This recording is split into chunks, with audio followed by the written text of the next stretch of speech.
வணக்கம் மீனராசி அன்பர்களே, உங்கள் ராசிநாதனுடைய பெயர்ச்சி உங்களுக்கு எப்படி இருக்க போகிறது? உங்கள் ராசிக்குள்ளே பூரட்டாதி, உத்திரட்டாதி, ரேவதின்னு 3 நட்சத்திரம் இருக்குது. அதில் பூரட்டாதி நட்சத்திரம் குருவுடைய நட்சத்திரமே. உங்கள் ராசிநாதன் குரு, அவர் 4ஆம் இடமான சுகஸ்தானத்துக்கு போய் உட்கார்ந்துருக்கிறாரு. உட்கார்ந்து சும்மா இருக்க மாட்டேங்கிறாரு. அங்கேருந்து பார்வையாக துலாஸ்தானத்தில் 8ஆம் இடத்தை வேற பார்த்துடுறாரு. 8ல் போய் பார்த்தாருங்க, தொழிலை வேற பார்க்குறாருங்க. 10ஆம் இடத்தை பார்க்குறாரு.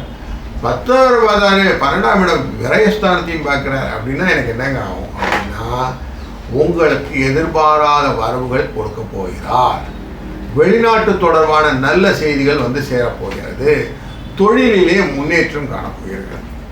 சகோதரர்கிட்ட நல்ல உறவு கிடைக்க போது. குறுகிய பயன்கள் எல்லாம் நல்லதே கொடுக்க போகிறார். ஆன்மீகத்திலே மனதில் ஈடுபட்டு இருக்கும். இதுதான் சிம்பிளான ரூல்ஸ். இந்த ரூலை புரிஞ்சுக்கிட்டிங்கன்னா, ஓ நல்லா இருக்க போதா சார், சனி உள்ளே வந்தார், பயந்துட்டு இருந்தேன் சார் அப்படின்னீங்களே, இதுதான் நடக்கும். செலவுகள் எல்லாம் வரும். வீண் விரைய செலவுகளே கொஞ்சம் கண்ட்ரோல் பண்ணிக்கிடுங்க, அவ்வளோதான்.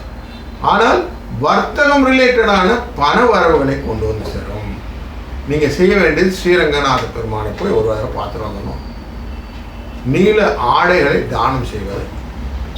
அப்பப்போ உட்காந்து ஸ்ரீ குருவே நமஹா குருவே நமஹான்னு சொல்லிகிட்டே இருக்கிறது. இதெல்லாம் சிம்பிளாக செய்ய முடிஞ்சால் செய்யலாம்.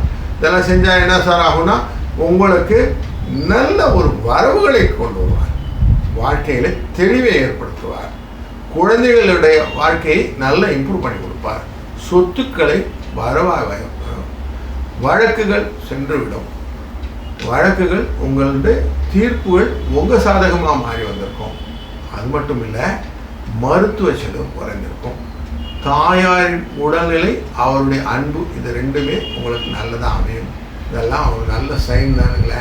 அதனால் இந்த குரு பெயர்ச்சி உங்களுடைய வாழ்க்கையில் புதிய விளக்கு ஏற்றப் போகிறது என்ற நல்ல செய்தி உங்களை எட்டட்டும்.